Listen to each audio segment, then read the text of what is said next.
Good evening students. हाँ जी बच्चे, हम बीकॉम का कंटिन्यू करते हैं आगे लेक्चर। मैंने आपको रेंज चार्ट के थोड़ा सा बताया था, एक बार दोबारा डिटेल में बताता हूँ बच्चे, सुनिए।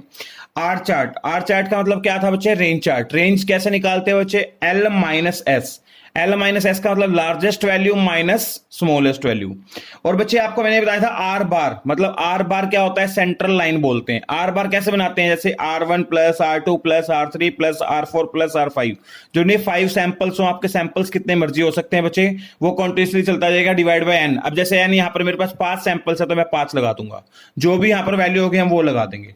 बच्चे आपको मैंने बताया था जैसे आपको रेंज निकालना है, मीन चार्ट निकालना है, वैसे आपको रेंज चार्ट निकालना है। इसमें 3 चीजों की नीड होगी: central line, upper control limit, lower control limit. तो बच्चे देखिएगा इसमें अपर कंट्रोल लिमिट कैसे निकालते हैं।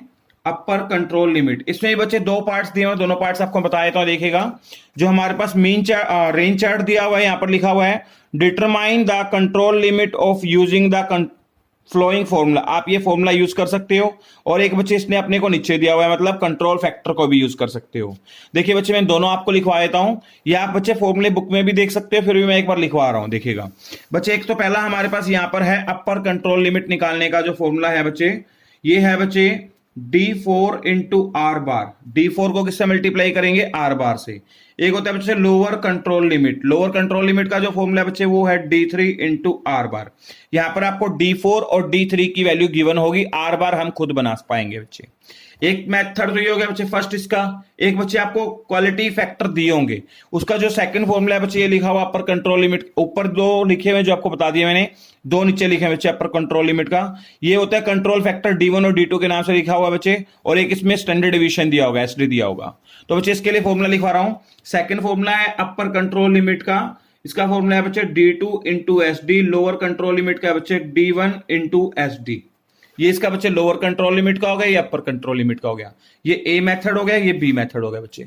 अब यहां तक बच्चे आपको अगर कोई डाउट हो तो आप मुझे फिर भी मैसेज कर सकते हैं, मैं आपको क्लियर कर दूंगा डाउट बच्चे, ठीक है। अब बच्चे हम आगे करते हैं इसके ऊपर। बच्चे अब देखो अपने को एग्जांपल दिया हुआ, मैं पहले आपको एग्जांपल रीड करवाता हूं, फिर मैं इसको क्वेश्चन को करवाऊंगा। आपको ध्यान से देखना बच्चे, ठीक है। यहां पर क्या लिखा हुआ है? Construct mean chart and range chart. बच्चे आप एक क्वेश्चन को अच्छे से समझ लेंगे तो आप ये पूरी एक्सरसाइज ट्राई कर सकते हो, कोई मुश्किल नहीं है। ये बोल रहा है बच्चे एक तो आपको मीन चार्ट बनाना है, एक आपको रेंज चार्ट बनाना है of the flowing data of 5 samples. आपको कितने सैंपल्स यूज करने हैं बच्चे? 5। Which each of the flowing set of the 5 unit. आप कहता है उस 5 सैंपल, जैसे हमें नंबर ऑफ सैंपल्स 5 दिए हैं, उनके भी मैंने कहता 5 के आगे सब पार्ट दे दिए, मतलब उसके टुकड़े दिए हुए 5 और लिखा हुआ है ना, 5 sample with each set of the 5 item. Her set के अंदर 5 आइटम इंक्लूड है बच्चे, ये बात बोल रहे हैं। और नीचे देखो ये टेबल आपको गिवन है, वेट की है, हम यूज करेंगे। इसके बाद नीचे लिखा है बच्चे conversion factor for the N हमें 5 दिया हुआ है, A2 दिया हुआ है 0.577, D3 दिया हुआ है 0, D4 दिया बच्चे 2.115। ठीक है बच्चे, अब हम इसको यूज कैसे करेंगे वो मैं आपको बनाना सिखाता हूं। ध्यान से देखना बच्चे, स्टेटमेंट ऊपर लिखी हुई है, मैं कंटिन्यू नीचे से करवाऊंगा और यहां पर पूरी टेबल दोबारा से बनाऊंगा। ध्यान से देखना बच्चे, ठीक है। लिखने का तरीका भी बताता हूं बच्चे। अब अपन इसको कैसे यूज करना है वो सारी डिटेल आपको बताता हूं। सबसे पहले बच्चे क्या करेंगे, हम एक टेबल बनाएंगे यहाँ पे। ये अपना एग्जाम्पल नंबर फर्स्ट है बच्चे, ध्यान रखना। यहां पर हमने टेबल बनाया बच्चे, एक बार टेबल अरेंज कर दो बच्चे, रुको। ये लो, कर दिया बच्चे टेबल अरेंज। अब यहां पर अपने को लिखना है, सबसे पहले क्या दिया हुआ था बुक के अकॉर्डिंग, आप थोड़ा ध्यान रखना बुक में अपनी। यहां पर लिखा हुआ है सैंपल नंबर, यहां पर लिखा हुआ है सैंपल नंबर। थोड़ा बच्चे स्पेस का मैं थोड़ा सा ना देख लेना, हैंड राइटिंग थोड़ा सा एडजस्ट कर लेना बच्चे। सैंपल नंबर दिया हुआ है, उसके बाद बच्चे हमें यहां पर सैंपल नंबर कितने दिए? 5 दिए, तो हम 5 तक लिख लेंगे यहां पर। 1 2 3 4 5।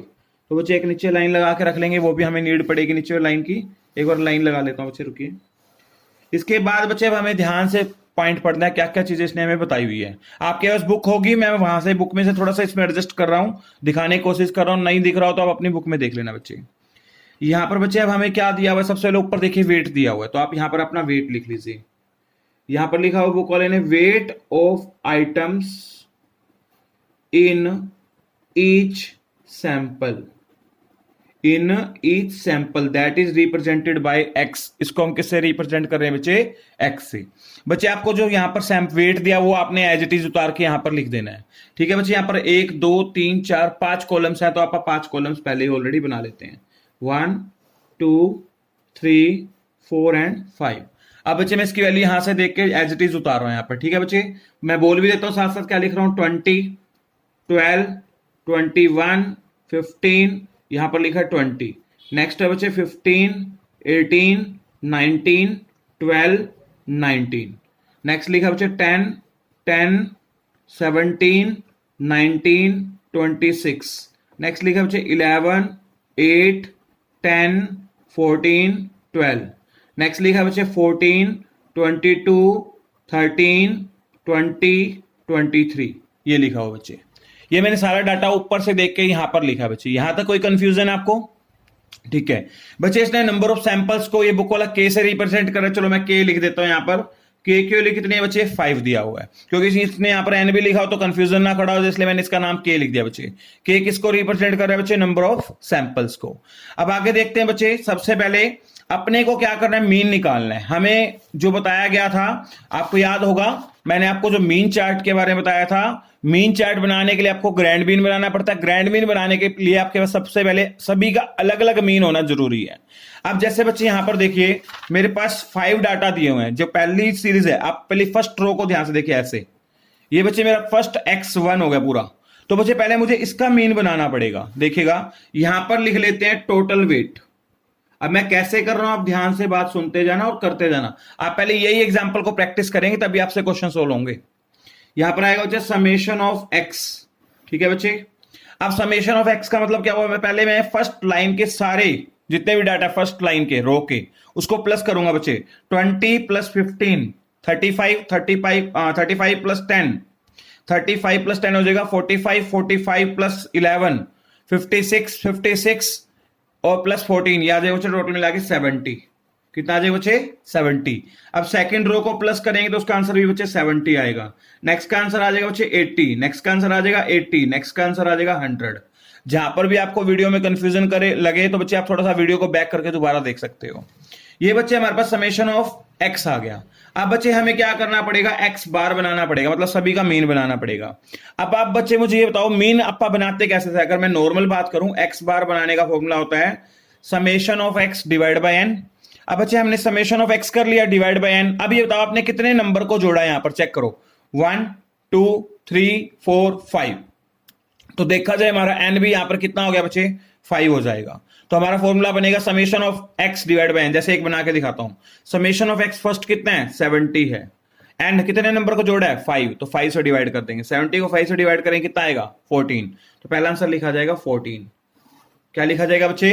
14 आ गया 14। इसके बाद चलते हैं बच्चे 14 बनाने के बाद अब 70 को डिवाइड करेंगे किससे? 5 से। सभी के अंदर 5 डाटा ही प्लस किए हैं तो 5 से डिवाइड कर दो सभी को। 14 अगला आ जाएगा 16, अगला आ जाएगा 16, नेक्स्ट आ जाएगा बच्चे कितना? 20। तो बच्चे आपने ये अपना मीन बना लिया। ठीक है बच्चे, इस फर्स्ट वाले को आप बोल सकते हो x1 बार। ये हमारा x1 बार हो गया। सेकंड वाले को क्या बोल सकते हैं? x2 बार। थर्ड वाले को क्या बोल सकते हैं? x3 बार। अगले वाले को क्या बोल सकते हैं? x4 बार। अगले वाले को क्या बोल सकते हैं? x5 बार। मेरी बात समझे? ये first series, second series, third series, fourth और फिफ्थ सीरीज दी हुई थी। तो बच्चे हमने यहां पर एक बार इसका मीन बना लिया। अब आपको याद होगा मैंने आपको एक बात और बताई थी, आप सेंट्रल मीन बनाओगे सबसे पहले, क्योंकि अपर कंट्रोल जब हमें मीन चार्ट यूज करना है तो उसमें हमें सेंट्रल मीन की जरूरत होती है, या फिर आप बोल सकते हो ग्रैंड मीन बोलते हैं इसको। वैसे हम CL सेंट्रल लाइन बोलते हैं, अब आप इसको बोलोगे ग्रैंड मीन। तो ग्रैंड मीन कैसे बनाते हैं बच्चे? इसका फॉर्मूला था summation of X bar divide by N लिख दो या फिर के लिख दो, एक ही बात है। समेशन ऑफ एक्स बार बच्चे अब हमें इसका टोटल करना पड़ेगा पूरी लाइन का। अब देखो 14 plus 14 28, 28 plus 16 44, 44 plus 16 60 plus 20, total मिला के 80 आ जाएगा बच्चे। यहां लिख देंगे समेशन ऑफ एक्स बार आ गया आपका 80। तो बच्चे यहां पर हम इसकी वैल्यू रखेंगे 80 डिवाइड बाय, आप ये देखो आपने कितने को जोड़ा 1 2 3 4 5, तो आपका के कितना बनेगा 5, इसलिए यहां पर के पहले से कितना लिखा हुआ है 5। अगर यहां ना दिया तो भी हम काउंट कर सकते हैं, यहां पर रख देंगे 5। अब बच्चे इसको 5 से कट करेंगे कितना आ जाएगा बच्चे? आपके पास 16 आ जाएगा। कितना आ जाएगा बच्चे आपके पास? 16। ये बच्चे अपने पास ग्रैंड मीन आ गया। बच्चे इस क्वेश्चन में आपको दो बातें बोली गई थी, ध्यान से दोबारा सुन लेना। एक तो आपको बच्चे मीन चार्ट बनाना है, एक आपको रेंज चार्ट भी बनाना है। तो बच्चे आपने मीन बना लिया, अब आप इसका रेंज भी बना ही लेते हैं, साथ साथ एक कॉलम और बनना है बस, तो आप वो साथ साथ कंटिन्यू कर लेंगे। तो सबसे पहले बच्चे यहां पर हम बनाएंगे अब रेंज। रेंज बनाने का फॉर्मूला होता है, रेंज को हम आर से रिप्रेजेंट करते हैं, इसका फॉर्मूला होता है L minus S. L minus S का मतलब largest value minus smallest value. बच्चे अब आप ध्यान से पॉइंट नोटिस करना जो आपको बता रहा हूं। यहां पर देखो, ये फर्स्ट वाली लाइन में, इस पूरी लाइन में, फर्स्ट वाली लाइन में सबसे बड़ी वैल्यू कौन है, सर्कल कर देता हूं 20। ये हमारा बन गया एल, लार्जेस्ट वैल्यू। इसी में सबसे छोटी वैल्यू कौन है, 10, तो इसको बोलेंगे एस, मतलब स्मॉलेस्ट वैल्यू। तो बच्चे हमारा फॉर्मूला था एल माइनस एस, यहां लिखेंगे 20 माइनस 10, तो आपका आंसर आ जाएगा कितना, 10। कितना आंसर आएगा बच्चे, 10। अगली सेकंड रो में देखो, सबसे बड़ी वैल्यू कौन है, 22। कौन है बच्चे, 22। सबसे छोटी वैल्यू कौन है, 8। लार्जेस्ट में से स्मॉलेस्ट को माइनस करो, 22 में से 8 गया बच्चे, कितना आ जाएगा, 14। यहां करके देखना है तो आप करके भी लिख सकते हैं, ऐसे दिखा सकते हैं, कोई प्रॉब्लम नहीं है। अगला देखते हैं बच्चे, सबसे लार्जेस्ट वैल्यू कौन सी बच्चे, इन पांचों में से देखना हमने। सबसे लार्जेस्ट वैल्यू बच्चे हमारे पास 21, माइनस लोएस्ट वैल्यू कितनी है बच्चे, 10। तो 21 में से 10 गया, 11 आ जाएगा। नेक्स्ट रो में देखेंगे बच्चे, largest value 20, minus smallest value कितनी है बच्चे, 12। तो यहां पर आपका आंसर कितना आ जाएगा बच्चे, 8 आ जाएगा। नेक्स्ट देखते हैं बच्चे, लास्ट वाली में 26, लार्जेस्ट वैल्यू, सर्कल कर दूं यहां पर देखिएगा, पर कंफ्यूजन ना हो बच्चे, खुद फाइंड आउट करना है, ध्यान रखना रो वाइज। 26 में से कितना माइनस करेंगे बच्चे, 12। 26 माइनस 12, तो आपका आंसर आ जाएगा बच्चे 14। तो ये बच्चे आपने सभी क्वेश्चन में जितने भी ये सीरीज दी हुई थी आपको, x1 x2 x3, सभी का आपने बच्चे रेंज निकाल लिया। इसको इंडिविजुअल रेंज बोल सकते हो। ये हो गया हमारी फर्स्ट R1, सेकंड नाम R2, अगले का नाम R3, अगले का नाम R4, नेक्स्ट का नाम आएगा बच्चे R5। ठीक है बच्चे, आप नाम देना चाहे दे सकते हैं, वैसे कोई जरूरी नहीं है। अब आपको बच्चे एक R बार भी बनाना पड़ेगा, और आपको पता होगा R बार का फॉर्मूला था summation of R divide by K। मतलब अब हमें R का टोटल करना है, तो यहां पर आप लिख लीजिए समेशन ऑफ R। अगर बच्चे आप इसका टोटल करेंगे तो आपका टोटल आ जाएगा 57, प्लस कर लेना बच्चे सभी का टोटल कितना आएगा, 57। यहां पर रख दीजिए 57 by K, number of samples कितने, प्लस के 1 2 3 4 5, या फिर आप K यहां पर भी देख सकते हो, K के लिए 5। अगर बच्चे 57 को अगर हम 5 से डिवाइड करेंगे तो बच्चे हमारे पास आंसर जो आएगा वो आ जाएगा बच्चे 11.4। एक बात और बच्चे, बुक वाले ने इसको थोड़ा सा और किसी तरीके से लिखा हुआ है, यहां पर देखिए summation of R divide by F into 2 लिखा। आपको ये करने की जरूरत नहीं है, आप सिंपल यूज करोगे, यहां पर K लिख के यूज करोगे। ठीक है बच्चे, यहां पर भी F इंटू 2 लिखा है, इसमें कंफ्यूज होने की जरूरत नहीं, आप यहां पर हटा के आप सीधा K यूज करोगे। ठीक है बच्चे, यहां तक अब आपको कोई डाउट लग रहा हो तो फिर भी आप मुझे मैसेज करके पूछ सकते हो बच्चे व्हाट्सएप पे। आगे चलते हैं बच्चे, यहां तक हमने बना लिया। ये अब आप कहोगे आपने R बार क्यों बनाया बच्चे, क्योंकि हमें मीन चार्ट भी बनाना है और रेंज चार्ट भी बनाना है। दो बात पे पूछे, एक तो आपको बनाना है मीन चार्ट, ये फर्स्ट पार्ट पूछा है आपसे, और सेकंड क्या पूछा है बच्चे, range R chart. R chart का मतलब रेंज चार्ट। तो दोनों क्वेश्चन एक ही में हो जाएंगे, इसलिए हमने कॉमन टेबल बनाया बच्चे दोनों का। यहां तक समझ आ गया बच्चे। अब इसके बाद हम इसका ग्राफ कैसे बनाएंगे वो चीज आपको सिखाते हैं। अब हमने बच्चे इसको CL बोला, सेंट्रल लाइन। ये मीन वाले के लिए सेंट्रल लाइन है, ये भी आपका CL ही है, ये भी बच्चे आपके सेंट्रल लाइन है, बट ये रेंज वाले के लिए सेंट्रल लाइन है। इसकी अब अपर कंट्रोल लिमिट निकालनी पड़ेगी, इसकी भी अपर कंट्रोल लिमिट, इसकी लोअर कंट्रोल लिमिट, इसकी भी लोअर कंट्रोल लिमिट। अब बच्चे आप इसमें आगे चेक करते हैं, इसमें अपने को दिया क्या था। अब देखिएगा, अगर आप पहले मीन चार्ट पे चलें, मीन चार्ट में बच्चे जो हमें सबसे पहले अपर कंट्रोल लिमिट के दो मेथड दिए थे, एक ये था और एक ये था। या तो आपको SD दिया होगा, अगर हम अपने क्वेश्चन में चेक करें क्या हमें SD दिया हुआ है, बुक में देखिएगा आपको दिया था कोई SD। यहां पर इसके नीचे जो फैक्टर दिए थे नहीं दिया हुआ। आपको क्या दिया हुआ, A2 दिया हुआ, D3 दिया, D4 दिया है। तो हमारे पास सेकंड मेथड भी था, आपको याद होगा। सेकंड मेथड बच्चे यहां पर मीन के लिए दिया हुआ था, ये रहा, ये देखिएगा यहां पर लिखा था। आप इससे भी यूज कर सकते हो, A2 को यूज करके भी निकाल सकते हो बच्चे। तो हमारा ये वाला फॉर्मूला लगेगा, सेकंड वाला। तो देखिए बच्चे, अब हम इसको कैसे यूज करेंगे वो मैं आपको आगे यूज करवा रहा हूं बच्चे। ठीक है, अब इसकी मैं टेबल आगे सोल्व करता हूं, कैसे सोल्व करेंगे इसको देखिएगा। पहले हम मीन चार्ट को कंप्लीट करते हैं। फॉर मीन चार्ट यहां लिख देता हूं। पहले हम किसकी बात कर रहे हैं, मीन चार्ट के लिए, फिर मैं आपको रेंज चार्ट भी करवाऊंगा साथ में। पहले बच्चे मीन चार्ट की बात देखिएगा। मीन चार्ट के लिए upper control limit, upper control limit का फॉर्मूला बनेगा बच्चे, यहां पर जो दिया हुआ था हमें। मीन चार्ट का जो अपर कंट्रोल लिमिट का फॉर्मूला है बच्चे, वो है X डबल बार प्लस A2 इंटू R बार। ठीक है बच्चे, एक होता है इसमें लोअर कंट्रोल लिमिट भी निकालनी है, और लोअर कंट्रोल लिमिट का फॉर्मूला था X डबल बार माइनस A2 इंटू R बार। यहां पर प्लस लगता है और यहां पर क्या लगता है, माइनस। ठीक है बच्चे, इसको अगर इकट्ठा लिखते हैं तो उसको हम कंट्रोल लिमिट बोल देते हैं सीधा। तो देखिएगा बच्चे, सबसे पहले हमें इसका अपर कंट्रोल लिमिट निकालना है। अपर कंट्रोल लिमिट कैसे निकालेंगे बच्चे, एक्स डबल बार, आपने भी क्वेश्चन में एक्स डबल बार की वैल्यू निकाली थी बच्चे, यहां देखो कितनी है 16 आई थी, यहां पर रख देते हैं 16 प्लस A2। बच्चे अब हमें यहां पर A2 अपनी बुक में जाना पड़ेगा और हमें अपनी बुक में A2 की वैल्यू देखनी है बच्चे, कितने 0.577, यहां लिखेंगे 0.577 इंटू में आर बार। बच्चे अभी आपने इसका रेंज निकाला था, आर बार भी निकाला हुआ, देखिए रहा कितना बच्चे 11.4, तो इसको 11.4 से मल्टीप्लाई कर देंगे। ठीक है बच्चे, ऐसे लोअर कंट्रोल लिमिट पे चलते हैं। लोअर कंट्रोल लिमिट का क्या फॉर्मूला है, एक्स डबल बार की वैल्यू है 16 माइनस A2 कितना है 0.577 इंटू आर बार कितना है बच्चे 14, आर बार था बच्चे आपका 11.4 था बच्चे 11.4, ये वैल्यू हमने यहां पर रख दी बच्चे। अब इसको हम सोल्व करेंगे और जो भी सोल्व करने के बाद आपका आंसर आएगा वो यहां लिख लेते हैं। तो बच्चे इसकी अपर कंट्रोल लिमिट आएगी यहां पर 22.577 सोल्व होने के बाद, और ये बच्चे बुक वाले ने भी सोल्व करके आपको दिखाया हुआ है, यहां पर देख लेना आप अपर कंट्रोल लिमिट और लोअर कंट्रोल लिमिट। फर्स्ट का आंसर आ रहा है 22.57, अगले का आंसर आ रहा है बच्चे 9.423। तो यहां पर मैं इसकी लोअर कंट्रोल लिमिट की कैलकुलेशन करके लिख देता हूं 9.423, यहां तक ठीक है बच्चे। अब इसके बाद बच्चे इसका आपको ग्राफ बनाना पड़ेगा, ग्राफ बनाना कंपल्सरी है। अब सबसे पहले हम मीन चार्ट का ग्राफ बनाएंगे। अभी मैं आपको पहले मीन चार्ट पूरा करवाऊंगा, फिर रेंज चार्ट पे जाएंगे बच्चे।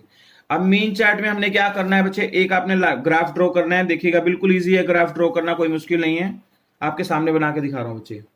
ठीक है, अब बच्चे सबसे पहले आपने यहां पर लिखना है सैंपल मीन्स। अब आप यहां पर लिखेंगे, यहां लिख देता हूं मैं थोड़ा सा एडजस्ट करके बच्चे इसको, यहां पर आएगा सैंपल मीन्स, सैंपल का मीन लिखना है। ठीक है बच्चे, इस लाइन पे। दूसरे पे देखते हैं बच्चे, नीचे लिखेंगे number of samples, number of samples. दूसरे पे क्या लिखेंगे बच्चे, नंबर ऑफ सैंपल्स। सबसे पहले आप ये देखो बच्चे, जो हमारा सैंपल मीन है, थोड़ा सा बुक में आते हैं या अपने पेज पे आ जाते हैं, जो अपना सैंपल मीन है बच्चे, वो हाईएस्ट से हाईएस्ट सैंपल का जो बच्चे हमने मीन निकाला 14, 14, 16, 16, 20 ये आया था बच्चे। मैक्सिमम से मैक्सिमम 20 है। अच्छा, एक हमने बच्चे इसकी अपर कंट्रोल लिमिट निकाली, वो कितनी आई 22.577।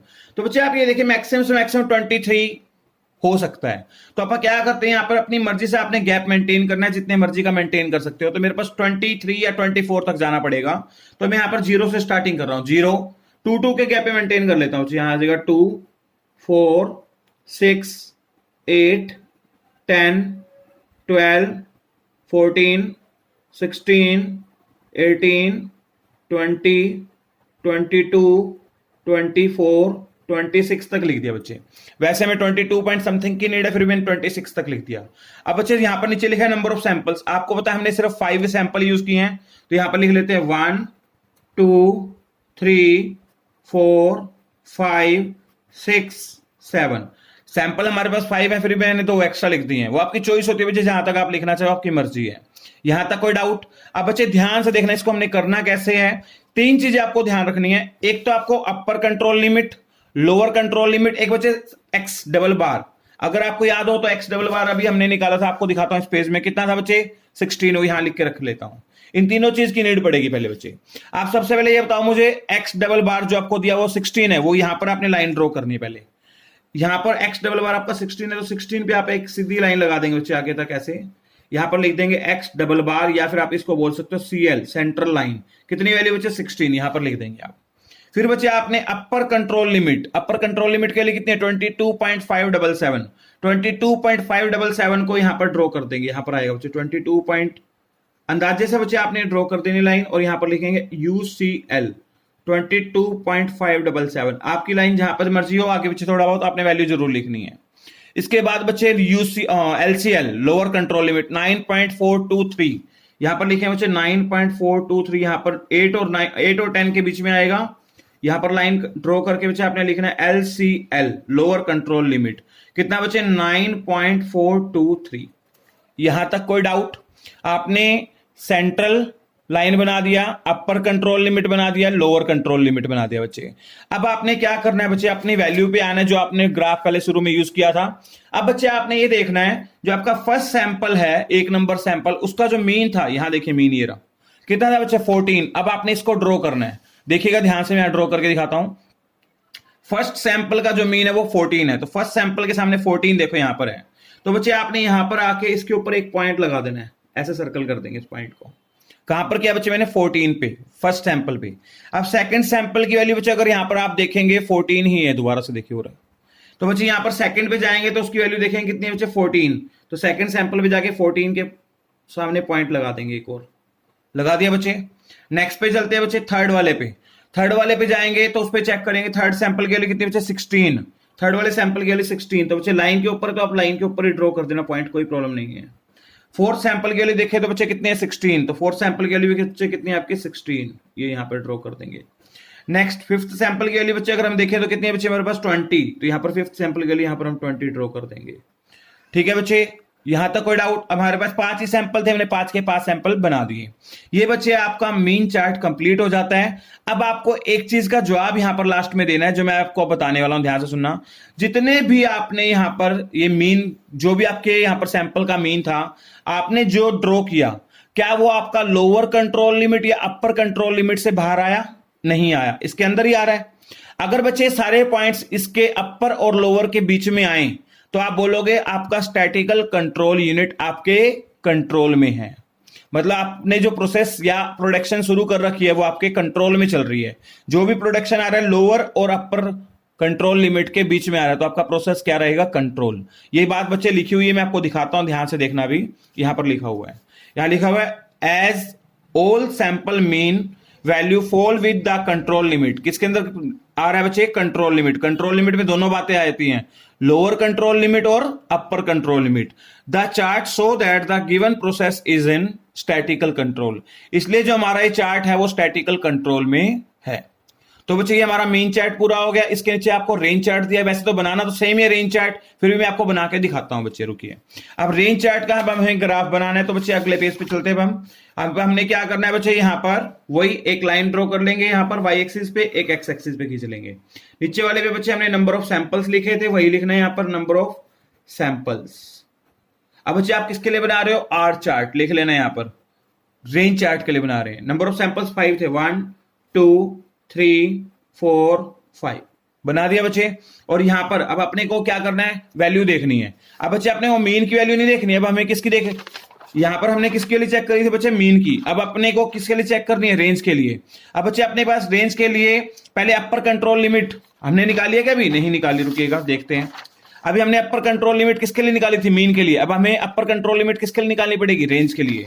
तो यहां पर लिखवाया था बच्चे, ये देखिएगा अपर कंट्रोल लिमिट। तो बच्चे अपर कंट्रोल लिमिट निकालने का जो यहां पर फॉर्मूला होता है वो होता है बच्चे D4 इंटू आर बार। और जो बच्चे लोअर कंट्रोल लिमिट निकालने का फॉर्मूला था किसमें, रेंज चार्ट में, इसका फॉर्मूला था बच्चे D3 इंटू आर बार। अब अपने को बात आती है D4 और D3 की। आप बच्चे अपने जब क्वेश्चन पे बैक जाएंगे तो ध्यान से देखेगा, आपको यहां पर D4 की वैल्यू भी दी हुई है और D3 की वैल्यू भी दी हुई थी। तो बच्चे ये वैल्यू हमें वहां पर यूज करनी है। ठीक है बच्चे, अब यहां पर हम देखते हैं D4 की वैल्यू हम बुक वाले ने दी है 2.115 इंटू आर बार। बच्चे हमने रेंज आर बार बनाया था पिछले वाले में, देख लेते हैं कितना था बच्चे, हमारा आंसर ये रहा। आर बार के लिए कितने बच्चे, 11.4, यहां पर रख देंगे 11.4। अब बच्चे LCL lower control limit D3 बच्चे अपना 0 है इंटू 11.4। 11.4 को 0 से मल्टीप्लाई करें, यहां तो 0 आ जाएगा बच्चे, और इसकी मल्टीप्लाई करके जो आपका आंसर आएगा बच्चे वो आएगा 24.09। अपर कंट्रोल लिमिट आ गई, लोअर कंट्रोल लिमिट आ गई, एक CL रह गया। इसका CL जो होता है बच्चे वो आर बार को बोलते हैं, आपको बताया था। और आर बार हमारा है बच्चे 11.4। तीनों वैल्यू आ गई बच्चे। अब आपने तीनों वैल्यू ड्रॉ करनी होती है कहां पर, इस लाइन पे। यहां पर लिखेंगे सैंपल मीन, ऐसे लिख देता हूं बच्चे, पेज घुमाना नहीं पड़ेगा। अब आप ये देखो मैक्सिमम वैल्यू 24 है और लोएस्ट वैल्यू कितनी, 0। तो बच्चे 26 तक की वैल्यू बना लीजिए। यहां पर 2 के गैप पे मेंटेन करते हैं। यहां पर आ जाएगा 2 4, पहले 0 2 4 6 8 10 12 14 16 18, यहां पर आ जाएगा 20 22 24 26 कहां तक वैल्यू 24 तक की, चलो 26 तक का बना देते हैं बच्चे। अब देखिएगा पहले हमें सेंट्रल लाइन बनानी है। सेंट्रल लाइन के लिए कितनी बच्चे 11.4, तो 11.4 10 और 12 के बीच में होगा, अंदाजे से वैल्यू लगा देना बच्चे 11.4। ये आपने एक स्ट्रेट लाइन लगा दी, यहां पर लिख देंगे CL 11.4। अब बच्चे अपर कंट्रोल लिमिट कितनी है 24.09, 24.09 आपका यहां पर है, ये 24.09 अप्रोक्सीमेटली लाइन लगा दी हमने, UCL 24.09। अब बच्चे हमने क्या करना है LCL निकालना जीरो पे, तो बच्चे जीरो पे तो आपका है यहां पर, आप सीधा लिख देना LCL जीरो लिख देना, दोबारा लाइन ड्रॉ करने की जरूरत नहीं है। अब बच्चे इसके अंदर हमें पॉइंट बनाने पड़ेंगे। अब अपने पॉइंट बनाने के लिए अपनी वैल्यू पे दोबारा चलेंगे। अब अपना देखिए बच्चे ये रहा रेंज।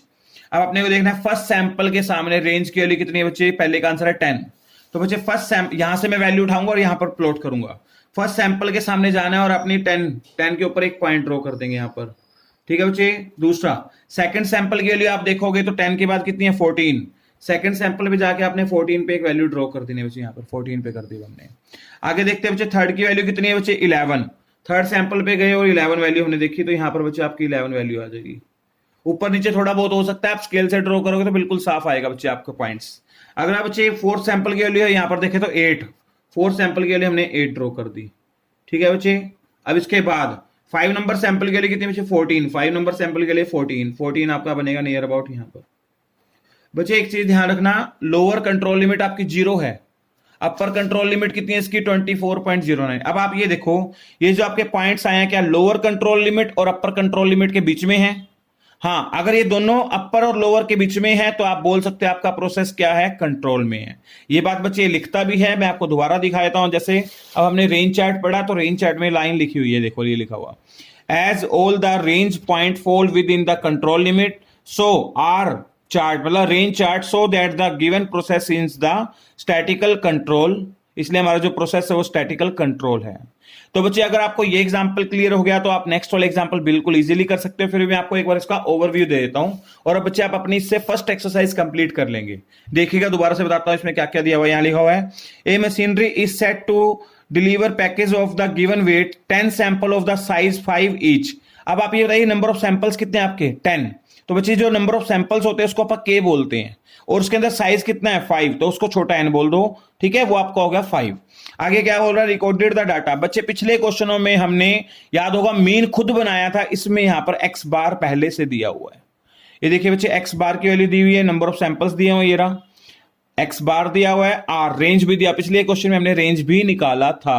अब वो अपने को करने की जरूरत नहीं है, अब अपने को डायरेक्ट डाटा यूज करना है और अपना क्वेश्चन सोल्व हो जाएगा।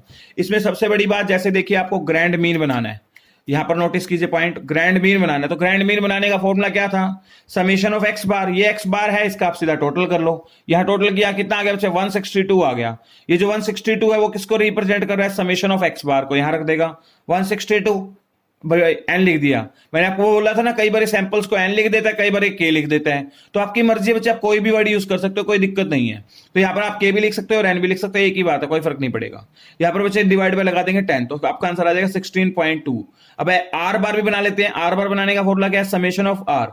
तो बच्चे यहाँ पर जो रेंज दिया, रेंज को हम आर से रिप्रेजेंट करते हैं, इसका टोटल कर लीजिए 74 आ रहा है, 74 डिवाइड बाय 10 7.4 आ जाएगा। अब बच्चे आपको ये देखना है कि अपने को ये यूज कौन सा मेथड से करना है, फर्स्ट या सेकंड। यहां ऊपर पढ़िए, यहां लिखा हुआ है कंस्ट्रक्शन द मीन चार्ट, एक तो मीन चार्ट बनाना है, एक रेंज चार्ट बनाना है, and comment on the state of the control. आपके इसमें बताना है कि आपका प्रोसेस कंट्रोल में है या नहीं है। तो बच्चे इसके अंदर लिखा हुआ है कन्वर्जन फैक्टर्स, आपको एन दिया हुआ है, A2 दिया है, D3 दिया है, D4, सेम पीछे वाला क्वेश्चन, नीचे वाले वेक्टर वही दिए हुए हैं। बस अब आपने इसको क्या करना है बच्चे, यहां पर ग्रैंड मीन आ चुका है आपका बच्चे, अपर कंट्रोल लिमिट बनाने का formula x double bar A2 into are बार, इसके अंदर वैल्यू भर देंगे, अपर आ जाएगा, फिर लोअर आ जाएगा। इसका ग्राफ बनाएंगे, अगर ग्राफ के सारे पॉइंट्स, अब बच्चे आपको यहाँ पर 10 सैंपल दिए तो 10 बनाने पड़ेंगे। जैसे फर्स्ट सैंपल के लिए कितने हैं 15, फर्स्ट सैंपल के सामने 15 पे ड्रॉ किया है, ऐसे सारे ड्रॉ करेंगे पॉइंट्स। अगर आपके पॉइंट सारे अपर और लोअर कंट्रोल लिमिट के बीच में है, यहां पर बच्चे CL और CL लिखा हुआ है, बुक में मिसप्रिंट है बच्चे, यहां पर LCL कर लेना, नीचे लोअर कंट्रोल लिमिट है, यहां पे देख लेना ध्यान से, मैंने सही कर रखा है, आप अपनी बुक में सही कर लेना। आपके 10 के 10 पॉइंट बच्चे लोअर और अपर कंट्रोल लिमिट के बीच में है, तो आप बोल सकते हो our process is in control. Mean chart में तो कंट्रोल में। अब रेंज चार्ट और देख लेते हैं बच्चे, इसका जो रेंज चार्ट दिया बच्चे वो ये रहा। रेंज चार्ट के भी बच्चे सारे पॉइंट्स इसके अंदर ही आ रहे हैं, चेक कर लेना आप, तो वो भी आपका क्या रहेगा, कंट्रोल में रहेगा। ऐसे बच्चे थर्ड एग्जांपल, फोर्थ एग्जांपल इसके दिए हुए हैं, तो बच्चे आपकी स्टैटिकल क्वालिटी कंट्रोल की फर्स्ट एक्सरसाइज यहीं से कंप्लीट हो जाएगी। एक छोटा सा पॉइंट और बच्चे, आपका जो इसमें टॉपिक थे 3 थे, आपको याद होगा, एक था मीन चार्ट, एक था रेंज चार्ट, एक है एसडी चार्ट।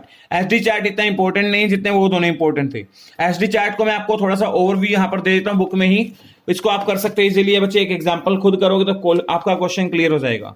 मेन वो दोनों थे वो आपको मैंने बता दिया। नेक्स्ट आपको मैं बताता हूं बच्चे, इसका जो एसडी चार्ट दिया वो देखिएगा। एसडी चार्ट में थोड़े से पॉइंट आपको क्लियर कर देता हूं, ध्यान से देखिएगा। एसडी चार्ट में बच्चे अब हमें क्या करना है, यहां लिखा हुआ है this chart is construction to get a better picture of the variation in the quality control standard in a process than the obtain by the range chart. कहता है जो स्टैटिकल क्वालिटी कंट्रोल का अगर हम एसडी चार्ट बनाते हैं वो ज्यादा बेटर पिक्चर दिखाता है एज कंपैरिजन टू किसके बच्चे, रेंज चार्ट के। ठीक है, chart provided by the standard deviation variation samples are readily available. ठीक है बच्चे, इसका जो प्रोसीजर वो हमें यहां पर दिया हुआ है, यहां पर लिखा हुआ है एस के ऊपर बार लगा रखा है। क्या लिखा हुआ बच्चे, एस के ऊपर बार। एस जो है बच्चे वो किसको रिप्रेजेंट कर रहे हैं यहां पर, स्टैंडर्ड डिवीजन को। जैसे मान लीजिए हमारे पास S1 S2 S3 कितने सारे स्टैंडर्ड डिवीजन हो सकते हैं। अब बच्चे यहां पर जो एस स्टैंडर्ड डिवीजन हो गया, अब बच्चे यहां पर हमने उसको सभी स्टैंडर्ड डिवीजन को प्लस कर दिया। ये बच्चे एस क्यों लिखा आपको स्टैंडर्ड डिवीजन को, तो ऐसे इससे लिखते थे ये वाले से, लेकिन बच्चे ये होता है पॉपुलेशन के लिए, अगर सैंपल्स के लिए तो एस से रिप्रेजेंट करते हैं, ध्यान रखना। S1 S2 जितने को भी प्लस करोगे उतने ही डिवाइड करते हैं। यहां पर के से डिवाइड कर रहे हैं, आप एन भी लिख सकते हो। यहां पर आएगा नंबर ऑफ सैंपल्स जितने भी हम यूज कर रहे हैं। तो बच्चे यहां पर इसका सबसे पहले हमने एस बार बनाया तो उसको बोलते हैं सेंट्रल लाइन। सेंट्रल लाइन भी बोल सकते हैं, ग्रैंड लाइन भी बोल सकते हैं, एक ही बात है बच्चे। ठीक है, अब इसके बाद बच्चे इसके लिए हमें क्या बनाना पड़ेगा, अपर कंट्रोल लिमिट और लोअर कंट्रोल लिमिट। यहां पर लिखा हुआ है on the basis of the quality control factor B1 and B2 और पॉपुलेशन स्टैंडर्ड डेविएशन। और अगर आपको इनमें से ये चीज दी हो तो बच्चे आपका अपर कंट्रोल लिमिट का फॉर्मूला है B2 इंटू SD, और यहां पर लिखा हुआ बच्चे B1 इंटू SD। यहां पर जो SD बच्चे वो पॉपुलेशन का दिया हुआ है। दूसरा दिया बच्चे on the basis of the quality control factors. अगर आपको वैल्यू सही नहीं दिख रही हो तो बच्चे आप अपनी बुक में भी देख सकते हो, मैं बोल रहा हूं साथ साथ, ध्यान से सुनना। और अब लिखा हुआ B3 और B4 दिया तो आपका फॉर्मूला बनेगा अपर कंट्रोल लिमिट का B4 इंटू ग्रैंड, क्या बच्चे, ग्रैंड स्टैंडर्ड डेविएशन। और यहां पर आएगा लोअर कंट्रोल लिमिट है B3 into grand standard deviation. इसमें से जो भी आपको लिमिट दिया हो, वैल्यू दिया हो, उसके अकॉर्डिंग। इसका एग्जांपल देख लीजिए आप, यहां पर दिया हुआ है आपको एग्जांपल। यहां पर आपको एक तो n दिया हुआ है, एक आपको A1 दिया है, B3 दिया और A4 दिया हुआ है। ऊपर लिखा हुआ पढ़ेंगे आप ध्यान से, quality control is the maintaining in a factory with the help of the mean and the standard deviation. अब कहता हम क्वालिटी कंट्रोल तो करें बाय मीन और स्टैंडर्ड डेविएशन से करें। 10 item are chosen in every sample. अब हमने 10 आइटमों को चूज किया है एवरी सैंपल में। 18 sample in all which chosen from the summation of X bar was this. अगर हम उसका जो मीन देखें तो बच्चे हमारे पास समेशन ऑफ एक्स बार के लिए इतनी है, समेशन ऑफ एक्स की वैल्यू इतनी है। अब आपको सीधा इसका टोटल दिया हुआ है, आपको आइटम्स नहीं बताई हुई कितने, जो आपने वो बोला ना यहाँ पर। अब हमने 10 सैंपल लिए थे तो वो 10 सैंपल कौन से हमें नहीं पता, अब हमें उसका टोटल दिया हुआ है तो बढ़िया है, हमें कैलकुलेशन कम करनी पड़ेगी। यहाँ पे आगे लिखा है determine the 3 sigma limit of the X bar और एसडी चार्ट। अब आपने को इसको क्या करना है बच्चे, 3 सिग्मा लिमिट बनानी है एक्स बार की और एसडी चार्ट की। तो देखिए बच्चे, सबसे पहले आपको पता है ग्रैंड मीन कैसे बनाते हैं, summation of X bar divide bye के। एक्स समेशन ऑफ एक्स बार दिया उसको के। बच्चे यहां पर देखिएगा आपको नंबर ऑफ सैंपल्स बताए होंगे 18 सैंपल्स, तो आपका के हो जाएगा 18। मैंने आपको बताया था के क्या होता है, सैंपल्स के लिए होता है, ध्यान रखना बच्चे। अब यहां पर एस बार बनाने का formula summation of S divide by के, इसको सोल्व करेंगे आ जाएगा। अब मीन चार्ट का फॉर्मूला था क्या बच्चे, ये तो सेंट्रल लाइन आ गई, इसके अपर कंट्रोल लिमिट का फॉर्मूला है क्या, एक्स डबल बार प्लस A1 इंटू एसडी। इसके अंदर वैल्यू भर देंगे, सोल्व हो जाएगा। ऐसे लोअर कंट्रोल लिमिट को सोल्व करेंगे। एसडी चार्ट का अपर कंट्रोल लिमिट और लोअर कंट्रोल लिमिट बना लेंगे, इसके बाद आप इसका ग्राफ भी ड्रॉ कर सकते हो।